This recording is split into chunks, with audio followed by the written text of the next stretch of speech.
kembali lagi di sudut pandang. Yang punya sudut ada pandangannya.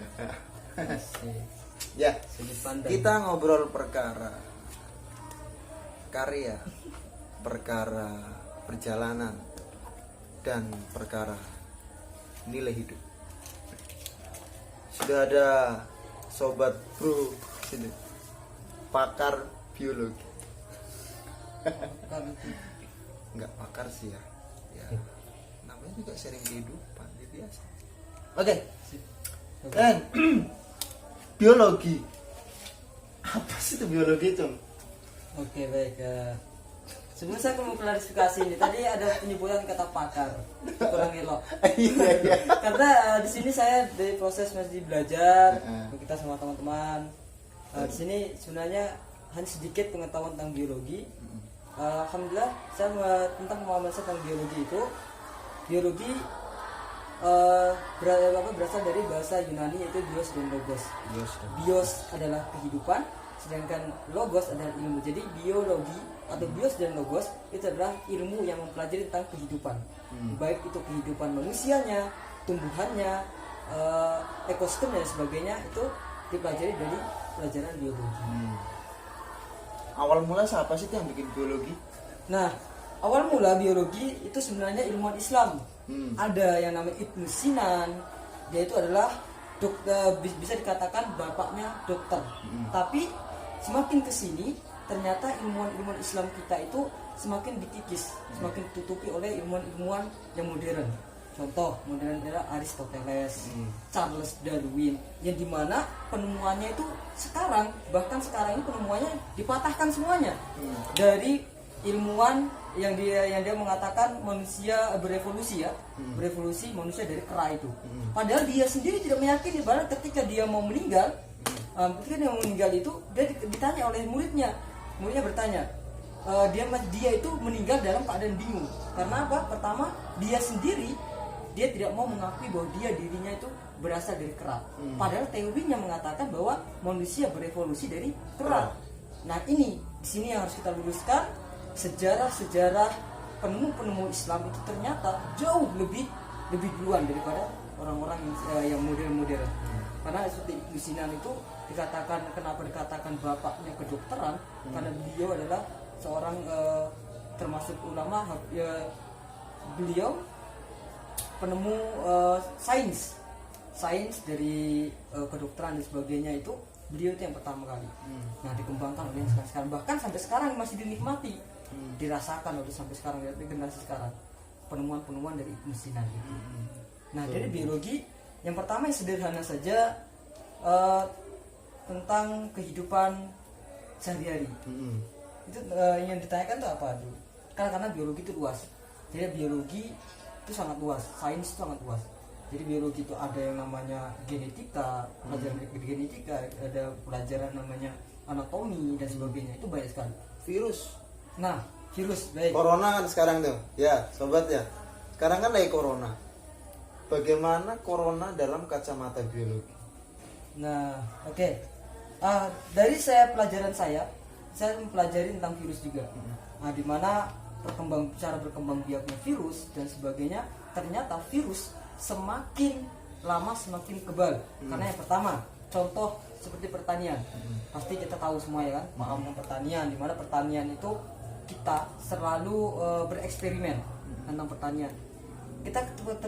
Ketika tumbuhan kita yang kita rawat dari kecil hingga besar itu dengan baik, ketika terkena virus, yang kita lakukan adalah penyemprotan yang langsung matikan virus itu dengan skala yang luar biasa kan. Nah, ternyata cara seperti itu kurang betul, bukan salah ya, tapi kurang tepat. Memang benar keuntungannya dinikmati oleh petani, tetapi tidak berkelanjutan. Karenanya sama seperti virus itu ternyata ketika sudah menyerang pada tubuh atau menyerang pada tumbuhan atau menyerang pada manusia, ketika dia belum ditemukan dia punya vaksinnya atau obatnya itu, penawarnya atau pembunuhnya itu, dia itu akan berkembang biak. Awalnya virus corona yang dikatakan viral sekarang, corona atau COVID-19 itu sebenarnya virus yang berevolusi dari virus yang sederhana, yaitu virus flu biasa. Itu flu biasa itu pun virus yang dimana virus yang mengganggu pernafasan. Sama seperti corona yang saat ini virus corona adalah virus yang mengganggu sistem pernafasan manusia. Jadi sebenarnya virus yang sekarang yang lagi trending topik ini bukan konspirasi ya? Ya bukan. Sebenarnya kita itu nggak usah terlalu tegang dalam menghadapi hal-hal seperti itu, jangan terlalu tegang. Apalagi virus corona yang dimana walau alam apakah di dalamnya ada kepentingan politik, kita nggak boleh seuzon dengan pemerintah dan sebagainya. Tapi sebagai orang yang mengetahui ilmunya atau sebagai orang yang berpendidikan, jangan sampai kita mau dibodoh-bodohin oleh seorang yang ingin mementingkan pribadinya sendiri. Betul.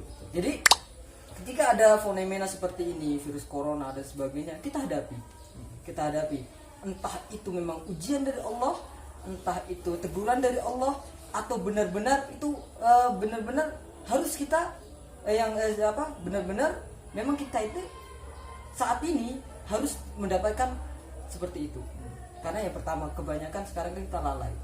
Masalah kesehatan kita lalai, semuanya kita lalai. Bahkan sekarang menghalalkan segala cara, jangankan di dunia politik, dunia kesehatan pun seperti itu. Nah, mungkin teguran, inilah teguran. Sebenarnya virus-virus seperti itu mudah sekali kita tangani ketika kita tenang, tidak panik, dan kita melakukan hidup sehat. Tapi virus itu termasuk makhluk hidup kah? Hewan, tumbuhan, tergolong apa itu? Dia adalah makhluk hidup. Makhluk hidup. Virus itu makhluk hidup. Semua yang berkembang biak dan sebagainya itu makhluk ya ciptaan Allah, hidup semua. Berarti virus itu berkembang biak ya? Iya, berkembang biak. Jadi virus corona kawin ternyata bukan kawin. Jadi ada namanya kalau di tumbuhan itu ada aseksual dan seksual ya. Nah, ada yang melakukan perkawinan dan ada yang tidak melakukan perkawinan. Ada pun yang membelah diri. Nah, jadi virus berkembang biak dengan cara membelah diri. Dia berkembang biak karena kenapa dia menyerang saluran pernafasan? Karena dia berkembang biak melalui saluran pernafasan semakin banyak sehingga pernafasan kita terganggu. Itu Virus itu termasuk reproduksi. Kalau reproduksi kriteria reproduksi iya, tapi namanya reproduksi kan banyak kriterianya. Jadi ada reproduksi secara seksual, aseksual, non aseksual dan seksual ya, pembelahan diri dan sebagainya. Berarti nggak semata-mata reproduksi itu seksual ya? Tidak. Jadi reproduksi itu bukan harus melakukan perkawinan intim, tidak. Jadi makhluk hidup kecuali mamalia atau manusia itu melakukan perkawinan. Tapi kalau yang tidak, tapi ada hewan-hewan atau tumbuhan-tumbuhan yang tidak melakukan seksual. Jadi banyak sekali. Jadi kita nggak boleh di otak kita reproduksi langsung kita mengatakan wah ini harus perkawinan. Nah ini nggak boleh. Jadi kita harus mengetahui. Nah, ternyata di sains, di biologi itu banyak perkawinan reproduksi yang tidak melakukan perkawinan tapi berkembang. Itu banyak sekali. Bahkan ada sekarang itu yang tidak boleh ya, yang tidak boleh itu ya cloning. Cloning itu tidak melakukan perkawinan sama sekali. Pembanyakan organisme tanpa melakukan perkawinan. Itu kan cloning. Tanpa perkawinan bisa. Semakin kesini makin canggih, teknologi semakin canggih. Orang berarti sekarang juga bisa membelah diri, bos. Bisa. Teknologi bisa membelah diri. Bukan membelah diri namanya cloning. Nah, kalau membelah diri kita tidak seperti hewan ya. Hewan itu bisa, contohnya cacing pita. Berarti orang gay itu bisa membelah diri. Laki-laki sama laki-laki bisa punya anak ya. Nah, ini membelah diri. Bukan. Sebenarnya gay itu mitos ya. Itu hoax. Kalau ketika dia punya anak itu hoax sekali. Nggak bisa ya. Karena yang pertama benar-benar Tuhan itu menciptakan seorang wanita itu sangat luar biasa. Ada yang namanya rahim. Rahim itu yang tidak dimiliki oleh laki-laki. Walaupun dia modelnya seperti perempuan, mau operasi plastik kah, mau operasi payudara kah, mau operasi jenis kelamin kah, tidak akan bisa yang namanya rahim. Rahim itu memang paten, bukan kaleng-kaleng gitu. Memang punya yang perempuan dong. Iya, itu sudah hak dari sananya, sudah. Itu yang makanya sekarang gay yang itu sebenarnya mereka sedang kita nggak bisa ini tapi sedang terkena gangguan ketidaknormalan. Nah makanya kenapa sekarang itu benar-benar para ulama itu sangat keras dengan gay karena benar Allah itu paling melaknat yang namanya gay, bahkan setan pun tidak mengakui kalau itu adalah gangguannya dia. Tapi kalau mabuk, judi, dia mengakui, wah itu saya yang mengganggu dia, saya menghasut. Tapi namanya gay, itu setan tidak mau mengakui. Itu dong kelakuannya dia.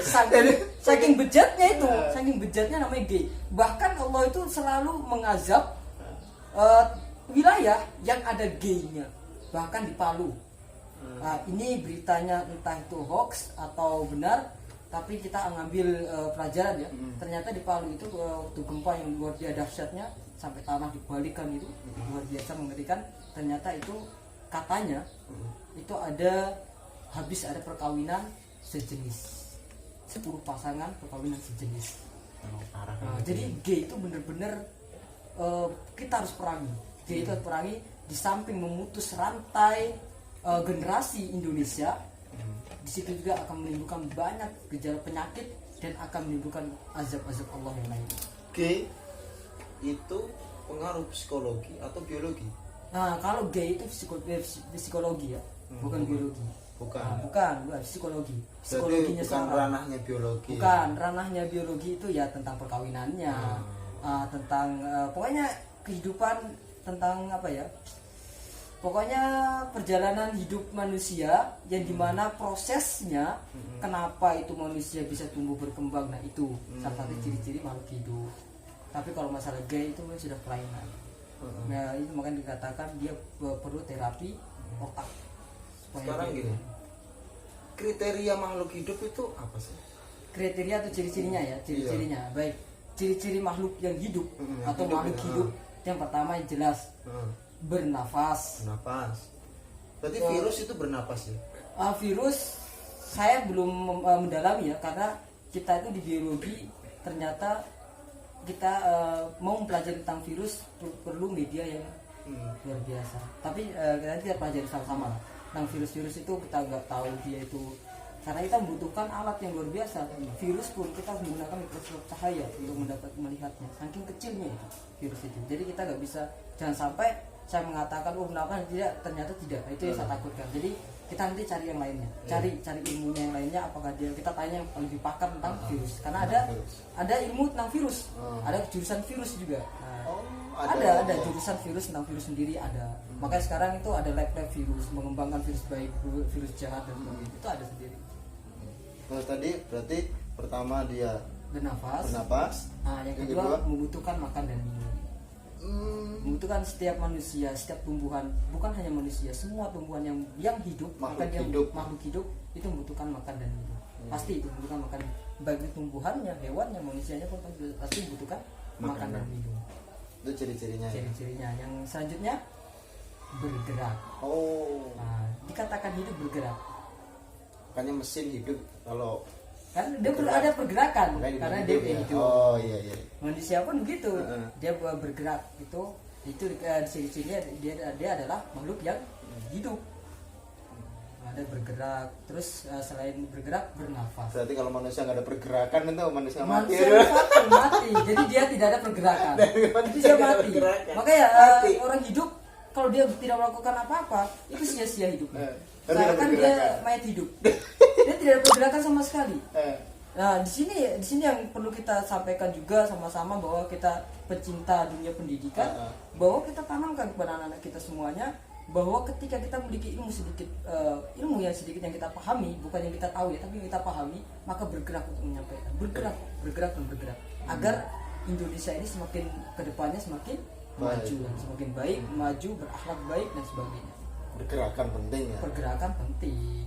Ciri makhluk hidup. Nah, ciri makhluk hidup itu bergerak. Apalagi pemuda gak bergerak. Waduh, fatal sekali. Pemuda gak mau bergerak, waduh. Ini perlu dipertanyakan. Apakah semua makhluk hidup pasti mati? Pasti. Semua makhluk hidup sudah pasti mati. Untuk ayatnya saya nggak hafal ya. Enggak, kalau misalnya. Tapi kalau di Islam itu sudah jelas sekali bahwa setiap yang hidup pasti mati. Pasti mati. Dengan regenerasi kan seperti tanah, tumbuhan, akarnya bisa tumbuh lagi. Apakah itu termasuk regenerasi? Iya benar, dia tidak sebenarnya ketika dia yang tumbuhan yang bertunas kembali itu belum mati. Dia belum mati. Jadi tumbuhan ini mati kok dia hidup, bukan mati. Ketika dia sudah mati, dia tidak akan pernah menumbuhkan tunas-tunas lagi. Akan kering, yang kita lihat pohon-pohon yang kering yang akarnya sudah tidak bisa menyerap lagi unsur hara, dia sudah tidak bisa mengembangkan lagi tubuhnya, dari daunnya sebagai akan rontok, sebenarnya akan mengering, itu dikatakan mati. Tetapi ketika dipotong itu belum tentu mati. Jadi dia namanya regenerasi. Dia peremajaan.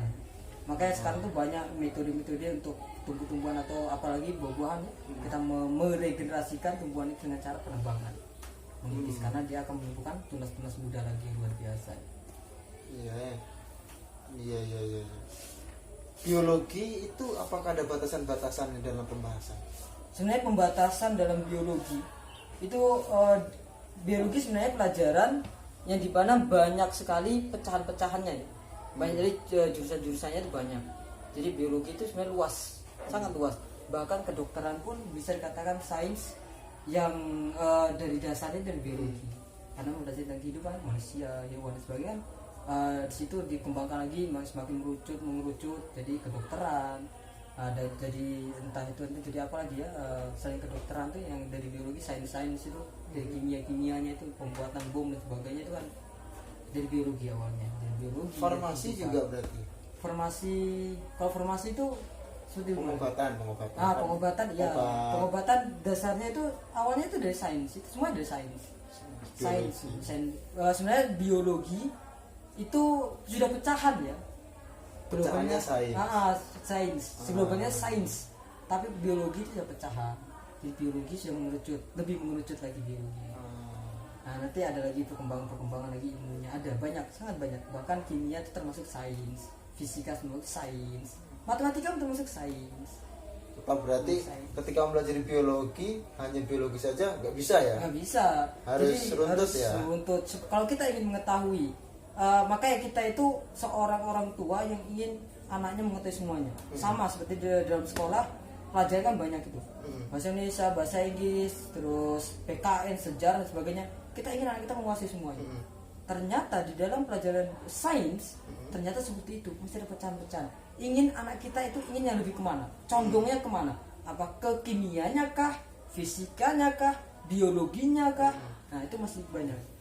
Jadi kita tinggal arahkan saja. Jadi sains itu biologi sudah pecahan. Jadi saya juga itu sudah pecahan. Jadi saya biologi belum tentu memahami tentang kimia, fisika, belum. Padahal dia sains. Saya juga belum tentu memahami tentang kedokteran. Walaupun saya juga biologi, mempelajari tentang makhluk hidup, tapi belum tentu saya memahaminya tentang kedokteran. Itu yang ditanyakan yang pertama tentang virus. Saya hanya mengetahui kulitnya tadi itu. Hanya kulitnya. Entah itu mungkin ada nanti yang lebih pakar bisa meluruskan tentang yang lebih pakar lagi yang di bidangnya itu meluruskan yang tadi yang saya lalui tadi, yang saya katakan virus. Mungkin ada kesalahan, baru dimaklumi karena saya tidak mempelajarinya itu. Tapi saya mempelajari tentang biologi virus. Sekarang gini, kenapa sampean senang biologi? Nah, pertanyaan luar biasa ya. Pertama, saya agak mungkin panjang ceritanya ya. Nanti saya persingkat dari perjalanan kehidupan. Nah, jadi awalnya itu kenapa sih saya itu kok, saya memang dari SMP itu sudah sangat meminati tentang biologi. Saya meminati tentang biologi. Yang pertama, saya mengetahui biologi mempelajari tentang tumbuhan dan hewan, makhluk hidup, manusia, hewan dan tumbuhan. Saya pelajari. Sedangkan saya tumbuh berkembang di orang tua sebagai petani. Nah, di situ yang saya mengambil petik. Saya cinta terhadap petani karena saya melihat ternyata lumbung di mana Indonesia ini bisa sehat generasinya itu dari petani-petani yang luar biasa. Petani yang luar biasa. Di situ saya mulai cinta terhadap biologi. Oh, ternyata biologi mempelajari tentang pekerjaan orang tua saya. Oh, saya juga sangat suka dengan pertanian. Maka dari situ saya meniatkan, bismillah, saya berusaha untuk supaya pertama yang di SMP saya sukai, saya cintai dengan biologi. Masuk di SMA-nya itu saya berusaha keras supaya saya masuk di IPA-nya. Nah, di IPA-nya terus lulus kuliah saya mengambil di biologi. Awalnya cikal bakal dari kenapa saya suka mengambil biologi dari situ. Jadi saya pertama dari kehidupan, saya mencermati kehidupan, dan ternyata dari situ saya tumbuh rasa kecintaan saya terhadap biologi. Di situ saya mengambil jurusan biologi. Biologi petani. Iya, biologi petani. Sudah menjalankan dua-duanya. Untuk petani sudah, alhamdulillah petani sudah. Saya bahkan pernah bereksperimen berbagai media-media. Selanjutnya biologinya alhamdulillah pendidikan saya biologi. Dari biologi, dari pendidikan kuliah biologi, bahkan saya pernah masuk ke lab dan sebagainya. Terus di dunia pendidikan untuk mengajarnya lagi saya di pelajaran biologi juga. Jadi saya sampai saat ini mungkin saya banyak kekurangan. Saya mungkin banyak buku referensi kurang, makanya saya tidak bosan-bosan untuk membaca biologi sampai kapanpun saya akan terus mencari tahu tentang biologi. Sekarang mungkin saya hanya mendapatkan sedikit sekali dengan biologi, itu hanya sangat sedikit, makanya habis sekarang saya ingin mempelajari tentang biologi. Biologi petani, ngajar biologi dengan bertani, asik mana? Kalau menurut saya dua-duanya asik. Bahkan sekarang saya menjalani dua-duanya. Alhamdulillah. Walaupun saya bertaninya itu tidak seperti yang dulu, hanya fokus saja di pertanian, di mana pertanian yang fokus dengan yang tidak kan beda, hasilnya beda. Tapi sampai saat ini saya menjalani dua-duanya. Saya mengajar plus saya juga di rumah melakukan pertanian skala kecil, yaitu menggunakan polybag, mungkin bertanam yang jaga-jaga panjang, dan saya masih bereksperimen, masih penasaran dengan media-media yang herbal atau media-media yang yang organik atau non kimia, yang dimana saya bercita-cita memiliki tempat atau lahan yang saya bisa membuat lahan pekerjaan buat generasi dan mampu membuat makanan-makanan non kimia, walaupun kimia tapi kecil kimianya. Itu saya bercita-cita. Insyaallah didoakan semuanya supaya cita-cita terkabul. Saya bercita-cita untuk memiliki lahan tempat yang dimana saya memperkembangbiakan tumbuh-tumbuhan, makanan tumbuh-tumbuhan yang dikonsumsi oleh manusia yang sedikit bahan kimia atau yang organik. Betul. Kemudian berbicara biologi petani, sudah ada hal besar atau hal yang menarik yang pernah dilakukan selama ini terkait petani dan biologi? Baik, pertanyaan bagus sekali, luar biasa. Mungkin pertanyaan ini sebagai motivasi buat saya juga. Apakah sudah melakukan hal yang menarik dan sebagainya? Orang yang puas atau yang merasakan hatinya itu gimana ya, nyaman dengan ilmu biologinya itu ketika melakukan satu bereksperimen yang penemuan yang luar biasa atau yang baru. Pasti kan menemukan hal yang baru gitu. Tapi untuk saat ini saya belum melakukan penemuan hal yang luar biasa belum, tapi saya melakukan hal yang sudah dilakukan oleh orang lain tapi dengan cara yang berbeda. Tapi saya belum menemukan hal-hal yang baru ya. Contoh mungkin saya menemukan membuat bibit-bibit yang luar biasa, yang lebih instan dan yang lebih sehat lagi, belum. Karena di biologi bisa semuanya. Jadi ada cangkuan dan sebagainya itu bisa. Jadi yang sekarang kenapa ada yang non biji semuanya itu dari biologi. Itu bisa semua kita lakukan, bereksperimen. Tapi saya untuk saat ini belum. Karena saya berfokus untuk saat ini mencari ilmu, mengajarkan, dan saya bertani ala kadarnya. Mungkin suatu saat saya akan melakukan itu. Ketika saya sudah mumpuni, memiliki ilmunya, memiliki biaya modalnya, dan memiliki medianya, insya Allah saya akan melakukan. Tapi untuk saat ini mungkin saya kekurangan modal, mungkin yang pertama. Yang kedua yang paling pertama adalah kurangan ilmu saya. Saya ilmu saya masih sedikit. Kedua yang modal. Nah itu kan penting sekali. Punya ilmu tanpa modal sia-sia. Tidak akan berjalan. Jadi harus ilmu, modal harus seimbang. Nah sekarang mungkin kita mencari modal dulu untuk meraih cita-cita kita yang tadi itu. Seberapa pentingkah modal itu untuk mewujudkan cita-cita loh ya? Nah baik, sebenarnya untuk modal untuk mewujudkan cita-cita kita itu kita tidak boleh terlalu bergantung dengan modal. Seharusnya mungkin dengan kita melakukan merangkak dari kecil dulu, kita kembangkan yang dari situ kita bisa menjadi besar. Nah, tetapi di sini yang kita lihat, kenapa saya mengatakan modal itu penting? Nah, di sini saya sebagai seorang pendidik yang dimana membagi waktunya harus bijak ya. Dimana yang untuk keluarga, untuk saya punya anak didik, bahkan ada untuk tanaman-tanaman saya. Ketika seperti itu, saya berpikirnya mungkin saya adalah salah satu orang yang memikirkan yang mungkin saya paling sedikit ya, kan itu komunitas yang paling sedikit menurut saya. Itu orang yang paling sedikit memikirkan harus modal dulu yang utama tidak. bagi saya modal itu sebenarnya tidak terlalu membuat kita untuk mencapai cita-cita kita tuh nggak boleh yang di paling atas tuh modal, bukan itu ya. Mungkin saya salah satunya hanya saya saja yang berpikiran seperti itu. Yang pertama ya karena mungkin saya itu terlalu kesibukannya, terlalu cintanya ke pendidikan, sehingga ketika saya mau melakukan hal yang baru itu ya memang semuanya kan butuh modal dan sebagainya. Kalau saya mungkin fokus di dunia pertanian, mewujudkan cita-cita saya mungkin tidak akan pernah mikirin modal dulu, tapi saya memikirkan bagaimana cara saya menghasilkan ini, walaupun saya modal sedikit, apa yang saya punya modalnya saya akan kembangkan. Nah, kan tapi saya terbagi, saya nggak bisa fokus di sama cita-cita, bisa terfokus di dunia yang saya cintai, yaitu pendidikan. Jadi modal nggak boleh taruh yang pertama gitu. Yang pertama adalah niat, kemauan, bekerja keras. Setelah itu insya Allah modal itu akan mengikuti. Berbicara soal pendidik, Ya, kan pendidik, kemudian belajar mengajar tentang biologi. Apakah mengarahkan anak-anak juga suruh cinta pertanian? Apakah suruh ada mengajar ke arah itu?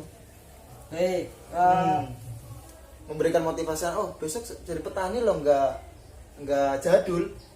Petani itu masih tetap relevan sampai sekarang karena semua orang butuh makan kan. ya, betul, Nah, betul. apakah hal itu yang ingin sampai wujudkan di ketika mengajar, ataukah apa? Baik, sebenarnya ketika saya mendidik, saya memang memiliki ambisi, memiliki yang cita-citanya tadi ya. Tapi saya tidak boleh terlalu egois. Ingin saya harus mendidik karena saya biologi, saya ingin anak saya menjadi petani modern. Tidak, saya tidak pernah mendokter anak saya seperti itu, tapi saya akan memberikan pemahaman. Bagaimana ketika kita mengetahui ilmu tentang bertani ikukah atau tentang kedokteran kah atau apakah, maka yuk kita wujudkan dengan mungkin di rumah dulu. Setidaknya kita mampu memenuhi kebutuhan rumah, itu yang paling utama. Makanya saya ketika saya mengatakan karena saya basicnya itu cinta terhadap pertanian, tumbuhan, saya sampaikan yuk kita berusaha ketika di rumah itu kita berusaha semaksimal mungkin rempah-rempah yang di rumah kita tangani dengan sendirinya. Kita berusaha untuk tanaman karena kesehatannya terjamin, dan namanya kesehatannya untuk kita terjamin, untuk saudara-saudara orang tua yang kita cintai terjamin, karena kita yang merawatnya, kita tahu mana yang tidak boleh, mana yang boleh. Maka karena saya kan ingin menciptakan bukan menciptakan ya, ingin mengembangkan sayur-sayuran yang tanpa kimia. Makanya saya sampaikan kepada anak saya bagaimana cara membuatnya seperti ini. Mau dia itu mau mengikuti atau tidaknya, atau mau lari kemananya, itu saya tidak pernah melarang. Saya tidak pernah mendokter kamu harus ini, tidak pernah. Saya biologi, saya sampaikan pemahaman, saya sampaikan ilmunya. Saya hanya menyampaikan ilmunya, anak-anak saya meresapi, menikmatinya, dan mau dia terapkan atau tidaknya maka tergantung dia. Karena kesibukan dia kita nggak tahu. Apakah dia menjadi politikus kan nantinya, apakah dia menjadi kedokteran kan nantinya, kita nggak bisa paksakan. Kita nggak bisa memaksakan mereka, tapi kita setidaknya kita menyampaikan ilmunya. Suatu saat ketika dia mengetahui pentingnya kesehatan, maka dengan sendirinya dia akan mengingat pelajaran biologi itu, akan mengingat pelajaran, oh iya dulu guru saya mengatakan bahwa tanaman yang kita tanam sendiri insya Allah akan lebih baik kita konsumsi karena kita merawat, karena kita tidak menggunakan zat kimia.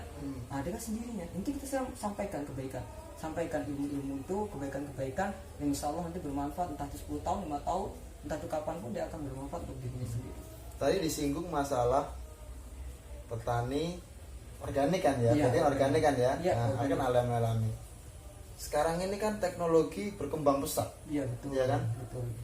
kalau semua petani pindah ke organik, apakah itu bukan pengkerdilan teknologi? Karena sekarang pestisida kan, itu Ya, kan termasuk betul. kemajuan teknologi. Betul sekali. Apakah betul bukan ke pengkerdilan teknologi?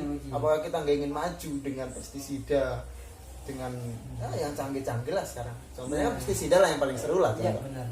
Betul. Di sini sangat menarik ya. Saya sampai dari saya berkecimpung di pertanian, saya menghidupkan pertanian, saya bahkan bertani sendiri. Saya berpikir memang benar. Indonesia, apalagi negara-negara yang lainnya tentang pertanian itu sangat banyak menggunakan zat kimia, karena di situ menumbuhkan hasil yang luar biasa. Ternyata yang kalau menurut saya yang saya pelajari tentang organik tadinya menarik sekali. Organik itu ternyata kita bisa membuat organik itu membuat Indonesia semakin maju. Bukan semakin menurun, tapi semakin maju. Saya sangat optimis ketika generasi nanti yang muda ini bertani menggunakan organik. Saya sangat optimis negara Indonesia akan maju karena generasinya sehat-sehat semua. Iya, karena pertama kalau kita bergantung terhadap yang kimia semuanya, ternyata sampai saat ini kita bisa melihatnya dengan sendiri, realitanya sendiri. Apa efeknya? Apakah lebih baikkah atau lebih burukkah? Bagaimana dengan zaman dulu? Kita mundur ke belakang, orang-orang tua kita dulu bertani. Seperti apa? Apakah sampai saatnya dengan generasi dulu dengan sekarang? Bagaimana prosesnya? Tanamannya makan sama, sawinya sama bentuknya, kasbinya sama bentuknya, padinya pun sama rasanya dan sebagainya. Nggak ada yang berubah, semuanya sama. Tapi kenapa? Ketika ke dokter mengatakan, oh ini akibat makanan ini. Betul? Yeah. Coba kita bawa orang tua kita bawa, oh ini faktor makanan ini. Ternyata ketika kita bergantung dengan kimia, itu bukan perkedilan, tapi membuat kita maju. Ternyata ketika kita mendongkrak yang herbal, yang organik, itu ternyata membuat negara kita semakin maju, bukan semakin merosot. Bukan memperkecilkan teknologi, bukan, tapi mengembangkan teknologi. Dengan sendirinya generasi kita nantinya akan menemukan teknologi canggih yang organik. Saya sangat optimis. Dia akan menemukan yang organik lebih maju daripada yang kimia. Bahkan kimia nanti akan disingkirkan. Karena yang pertama merusak unsur tanahnya. Dan makin ini buruk. Ini yang saya masih bingung. Kimia dan organik, bukankah unsur kimia itu diperoleh dari organik? Iya, betul sekali. Jadi kimia di sini yang kita maksud adalah kimia yang pestisida ya, masalah pengobatan, yang dimana efeknya luar biasa. Jadi dia itu pembunuh hama yang instan. Dia pembunuh hama yang instan sekali. Contoh ketika kita pusing, yang kita lakukan minum apa? Paramek yang instan kan. Ternyata coba kita tanya ke dokter, bagaimana kalau kita bergantungan dengan paramek ini? Dia kan tidak akan mempan, akan lebih tinggi dosisnya. Ketika kita dalam ilmu pertanian, ketika kita menggunakan pestisida yang kimianya tinggi, maka kita akan bergantungan dengan kimia untuk membunuh hama. Ternyata unsur kimia ada di dalam organik yang lebih aman daripada yang kimia yang saat ini. Jadi semua itu yang dari kimia kan dari organik. Hanya saja yang organik yang kimia yang sekarang itu zat-zat yang luar biasa ya, bahaya luar biasa. Jadi sebenarnya kita menggunakan organik itu sebenarnya kimia. Hanya kimia yang organik. Tetapi yang kimia yang organik itu yang unsur-unsurnya diambil dari bahan yang alami. Contoh membunuh semut, kita tidak perlu menggunakan obat desis ya, desis sebagainya, tapi kita menggunakan bawang putih. Ternyata itu kandungannya hampir sama, yang lebih aman daripada desis. Walaupun dia lambat tapi aman. Kandungannya sama, kimianya sama. Tapi di sini kan yang kita kontak kita adalah kimia yang dimana yang produksinya yang membunuh hama dengan cepat ya. Dengan cepatnya yang dimana dapat membahayakan. Yang kita konsumsi kok sangat berbahaya. Berarti perkara kimia, perkara dosis. Dosis, kimia itu dosis. Jadi kimia semuanya itu dosis. Perkaranya di situ. Perkaranya ya? Dosis. Kimia. Jadi andaikan kita menggunakan bawang putih secara berlebihan, apakah itu berbahaya juga? Baik, bagus sekali pertanyaannya. Sama-sama kimia. Yang ketika kita menggunakan dosis yang tinggi, baik atau tidak? Ternyata yang organik walaupun berlebihan tidak berbahaya. Itulah keunggulannya. Kenapa saya optimis? Karena itu keunggulannya. Kita menggunakannya organik tanpa berlebihan, yang kita gunakan di tumbuhan, dia tidak berbahaya. Karena mudah sekali untuk dia berdaur. Lain dengan yang kimia itu tidak mudah mendaur tapi merusak unsur-unsur yang ada di tanah. Dia mudah, bawang putih kita buang 1 karung pun di situ pun dengan sendirinya 1 bulan 2 bulan akan membusuk, ya kan? Mudahnya terdaur. Coba yang kimia, taruh obat-obatan kita semprotkan 2 bulan, di situ akan unsur haranya banyak sekali, bakteri-bakteri yang baik akan mati, akan muncul bakteri-bakteri buruk, maka dia akan munculkan virus yang baru. Kenapa bisa seperti itu? Nah inilah regenerasi virus namanya. Regenerasi virus itu berevolusi. Virus ini yang awalnya lemah diobatin, karena virus kan tidak melakukan perkawinan dia. Jadi di biologi itu ada yang pembunuhan diri dan sebagainya. Dia mati tapi ada mungkin apanya ya, dari organ tubuhnya ada yang tidak mati satu, sedikit yang tidak mati, maka dia akan berkembang dengan sendirinya, ada yang kebal dengan obat itu, maka ada berkembang lagi, dia berevolusi ya, berevolusi lebih kebal lagi daripada yang awal. Oke. Contoh gini, sekarang itu kan obat, sekarang pupuk organik dan pupuk non organik. Sekarang gini kan, pupuk kimia ya, organik sama kimia. Iya. Kalau organik kan sama-sama kandungannya kalsium, ya kan? Kalsium. Kalau apa namanya, pupuk kandang kalsium. Kemudian pupuk misalnya mutiara, kita sebut merek ya, mutiara. Mutiara juga ada kalsium, ada natrium. Lengkap dia 16 itu. Dan saya tahu juga pupuk mutiara juga ada pupuk kandangnya. Iya betul. Ada ininya. Kenapa lebih berbahaya itu daripada pupuk kandang? Baik, luar biasa. Kenapa saya mengatakan pupuk yang kimia itu lebih baik daripada pupuk kandangnya? Ternyata dari semua itu dosis pencampuran. Jadi di pupuk kimianya kita bisa lihat di kemasannya. Apa sih campurannya? Sedangkan pupuk kandang dia mengandung seperti itu, tapi dosisnya kecil. Dia mengandung yang lain-lainnya. Nah, makanya kita harus melakukan fermentasi kan. Kalau pupuk kandang itu supaya lebih idealnya, lebih bagusnya melakukan fermentasi. Nah, itu menumbuhkan bakteri yang baik. Kenapa pupuk kandang itu kita taruhkan di tanaman dia mati? Karena itu kita nggak melakukan fermentasi sama.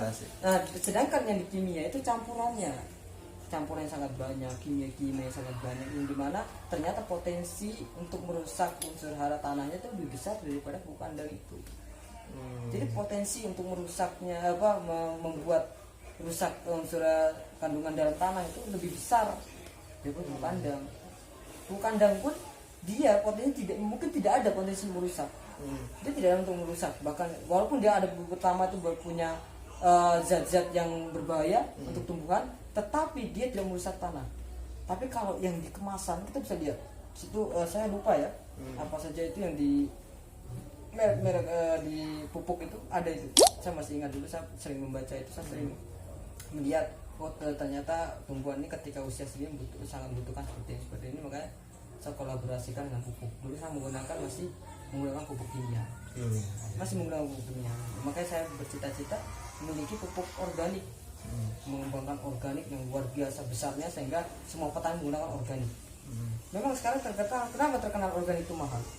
Iya kan? Setiap organik pasti mahal. Organik itu mahal dan sebagainya. Iya, itu pertama, belum ada yang membuat pupuk organik skala yang sangat besar. Bahkan belum mungkin ada yang didukung oleh pemerintah, tapi masih sedikit dibandingkan yang kimia. Karena keuntungannya kimia dan organik lebih besar yang kimia, lebih instan yang kimia. Kimia itu instan, sangat instan, mudah sekali dikembangkan. Karena di lab-lab itu luar biasa. Kalau kita lihat di YouTube yang lainnya lah, kita lihat tentang lab-lab itu luar biasa, perkembangan bakteri dan sebagainya kan luar biasa. Jadi sangat cepat dibandingkan dengan yang organik itu prosesnya mungkin butuhkan waktu dan sebagainya. Makanya disitulah kenapa mengambil yang instan, karena negara kita negara instan. Negara kita yang ingin cepat. Iya. Padahal kita nggak memikirkan untuk 10, 20, 30, bahkan 50 tahun kemudian kita nggak memikirkan itu. Kita mikirkan sekarang ini. Kita nggak tahu nanti negara kita ini bagaimana generasi. Apakah sehat-sehatkah? Apalagi nanti kalau ketika ada apa-apa untuk pertahanan negara, apakah pemuda-pemuda kita masih sehat-sehat? Iya. Sampai lari batuk, semuanya buat batuk kan, bahaya. Karena itu semuanya pertama dari sumber makanan. Kita ke dokter sumber makanan. Wah, ini makanan ini terlalu berlebihan. Wah, ini gara-gara makan ini dan sebagainya. Ya iya, karena di dalam tumbuh sayur-sayuran itu mengandung zat kimia yang luar biasa banyaknya. Coba kita organik, insya Allah tidak. Oke, tentang biologi lah. Saya ingin apa ya? Intinya itu nilai hidup lah. Nah, kita ingin berbicara nilai hidup. Ada nggak? Tidak cukup jambu alas. Tidak cukup ruang. Tidak cukup ruang. Buat pemirsa nih di rumah, kasih motivasi 2 menit kek, semenit kek, motivasi lah. Tentang ya tentang perjalanan hidup, karena saya yakin bahwa setiap orang itu memiliki nilai hidupnya masing-masing. Iya betul. Atau bahasa konahnya itu jalan ninjaku itu. Semua orang itu punya jalan ninjanya masing-masing. Seorang Hauzin Natul Asror, seorang yang mengajar di bidang biologi, seorang yang terjun langsung dalam petani, apa sih nilai hidup menurut sampean? Baik, kalau menurut nilai hidup untuk saya, untuk saat ini mungkin saya kurangan pengetahuan sebagainya, tapi bagi saya ketika kita hidup harus berani menjalani dan kita harus berani mempertanggungjawabkan segala yang apa yang kita lakukan di bumi ini, dunia ini, karena kita umat yang beragama, umat yang mengakui Tuhan, semuanya ada balasannya. Dan ketika kita melakukan hal apapun dengan dasar niatan, karena ini adalah niatan karena Allah, maka semuanya insya Allah akan berjalan dengan baik dan insya Allah akan bernilai ibadah semuanya. Dan kita kalau untuk menjalani hidup ini semuanya sebenarnya mudah, simpel. Yaitu bagi saya sendiri simpel. Yang pertama, semuanya niatkan karena Allah. Itu saja. Semuanya Niatkan karena Allah. baik. Permisa subscribes YouTube, kita sudah membahas begitu panjang lebar tentang biologi. Kita sudah membahas tentang nilai hidup. Next time kita akan membahas yang lebih seru-seru lagi. Tetap di sudut pandang.